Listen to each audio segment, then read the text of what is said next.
चिसो चिसो मौसममा हेल्दी चाकु र पुष्टकारी हजुरहरू कसलाई मनपर्छ अनि कसरी बनाउनुहुन्छ? मैले भने सबैभन्दा पहिला ड्राई नट्सलाई चप गर्छु, त्यसलाई थोरै घिउ राखेर मजाले फ्राई गर्छु। ड्राई नट्स हेल्दी पनि हुन्छ अनि खान पनि असाध्यै मिठो हुन्छ।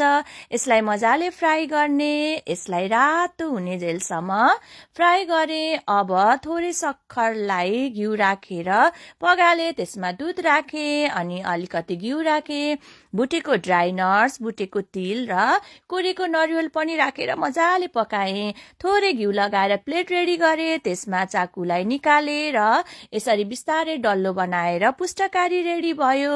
हेर्नुस् न कति खाउ खाउ लाग्दो बनेको छ है पुष्टकारी। अब पालो चाकुको लागि चाहिँ अझै धेरै बेर पकाउनु पर्छ।